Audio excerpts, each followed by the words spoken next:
बिस्मिल्लाहिर्रहमानिर्रहीम। मलक सज्जाद ब्लॉग में खुश आमदीद। मुझे दिन में तकरीबन सैकड़ों मैसेज जो हैं वो इस सिलसिले में मिलते हैं कि जी क्या वाकई अमेरिका का जो वीज़ा है वो 5 साल का मल्टीपल वीज़ा जो कि नॉर्मली आम रूटीन में मिलता है, क्या वो बगैर डॉक्यूमेंट्स के, बगैर बैंक स्टेटमेंट के क्या पॉसिबल है।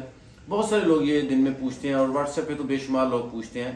मैं इस सिलसिले में दोबारा बता देता हूँ। असल में मसला सिर्फ ये है कि हमारे यहाँ चूँकि ज़्यादातर लोग जो हैं वो देहाती एरियाज़ में रहते हैं, तो इंफॉर्मेशन जो है देहाती एरिया में रहने वाले लोगों की ज़रा कम होती है एज़ कम्पेयर टू जो शहर में लोग रहते हैं। तो इस वजह से जो हमारे यहाँ एजेंट्स वगैरह हैं वो ज़्यादातर बताते हैं कि जी वीज़ा तो अमेरिका का वीज़ा जी मैं 40 लाख में दे देता हूँ, मैं 30 लाख में दे देता हूँ, मैं 50 लाख में दे देता हूँ। लेकिन एक्चुअल डॉक्यूमेंट्स क्या चाहिए, एक्चुअल रिक्वायरमेंट्स एम्बेसी की क्या है, मैं आपको दोबारा बता देता हूँ।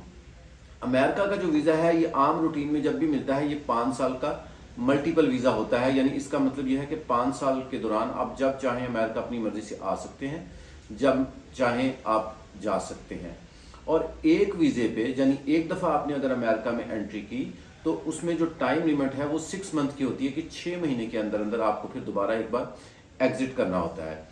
इस सिलसिले में लोगों को ये भी होता है कि जी क्या अगर हम वहाँ चले जाएं तो फिर हमें ज़रूरी है कि हम 6 महीने के बाद ज़रूर निकले।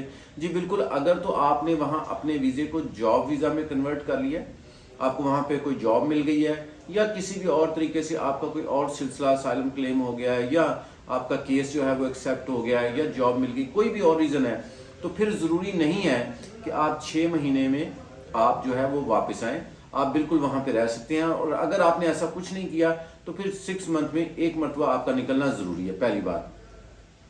दूसरी बात यह है कि जो एम्बेसी की रिक्वायरमेंट्स है वो बहुत आसान है।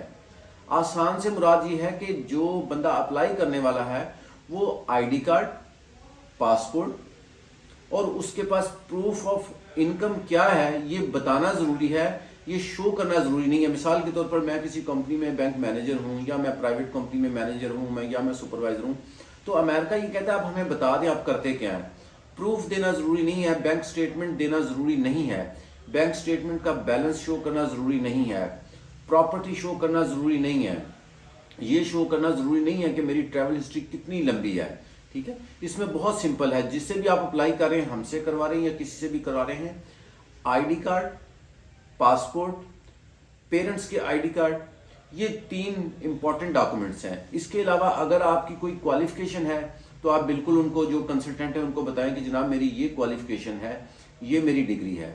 देखें जितनी चीज़ें आपकी ज़्यादा होंगी उतने आपके पॉइंट्स वीज़ा मिलने के लिए आपकी जो सक्सेस रेशो है वो बढ़ती चली जाती है। मिसाल के तौर पर आपकी सैलरी 50,000 रुपया है, ये 1 लाख है, आपके बैंक में 5 लाख है, आपके पास प्रॉपर्टी मौजूद है, ये वो सारी चीज़ें हैं जो एक माहौल बनाती हैं जिससे आपका वीज़ा लगता है, वो चाहे अमेरिका का हो, चाहे शेंजन का हो या दुनिया के किसी भी मुल्क का हो।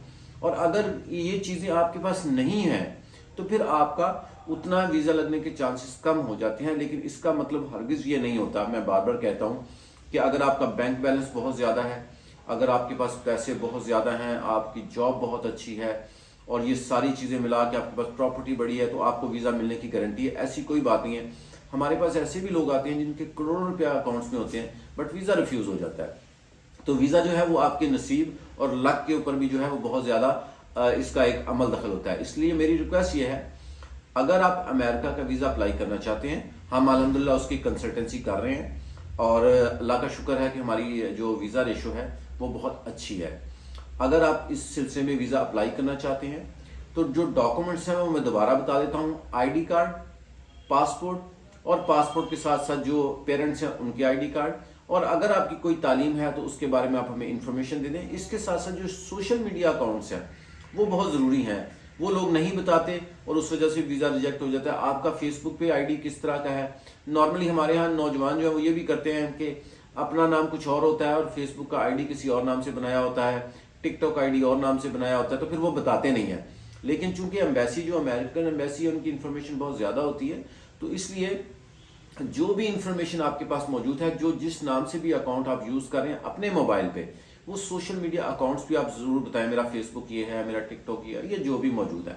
कॉन्टैक्ट नंबर भी बिल्कुल ठीक दें और जो भी वीज़ा अप्लाई करें इंफॉर्मेशन बिल्कुल एग्जैक्ट प्रोवाइड करें, सही प्रोवाइड करें।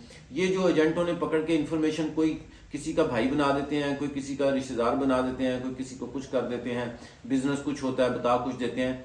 ये जब आप चीज़ें करते हैं तो आपके वीज़ा लगने की जो है वो जो चांसेस होते हैं वो बहुत ज़्यादा कम हो जाते हैं। अदरवाइज वीज़ा जो है वो बहुत ज़्यादा मुश्किल नहीं होता, लेकिन हमारे यहाँ 90% लोग जो हैं वो इन्फॉर्मेशन गलत प्रोवाइड करते हैं। गलत प्रोवाइड करने की वजह सिर्फ और सिर्फ ये होती है कि वो एजेंट्स के थ्रू प्रोवाइड करते हैं सारी इन्फॉर्मेशन, और उनको बेचारों को पता ही नहीं होता कि एजेंट्स ने क्या लिखवा दिया उनके डॉक्यूमेंट्स में। तो अगर आप अमेरिका का वीज़ा अप्लाई करवाना चाहें तो अल्हम्दुलिल्लाह हम उनकी जो है कंसल्टेंसी कर रहे हैं। व्हाट्सएप पे आप सिर्फ इतना लिख के मैसेज कर दें वॉइस में या लिख के कि जी मुझे अमेरिका के वीज़े की कंसल्टेंसी चाहिए। ये बिल्कुल बगैर स्टेटमेंट के और बहुत सारे कागजात की ज़रूरत नहीं है, बिल्कुल नॉर्मल से कागजात से जो है वो बिल्कुल अप्लाई हो जाता है। इस सिलसिले में हम इंशाल्लाह आपकी बहुत बेहतर जो है वो रहनुमाई करेंगे। अगर आपके पास टाइम मौजूद हो तो आप मेरे ऑफिस तशरीफ ला सकते हैं। आप लोगों को पता है कि मेरी कोई मिलने की कोई फीस नहीं है, आपका अपना ऑफिस है, आप जब मर्जी चाहें तशरीफ ला सकते हैं। मैं इंशाल्लाह आपको बेहतर गाइड करूंगा। बहुत शुक्रिया, दुआ में याद रखें। अल्लाह हाफिज़।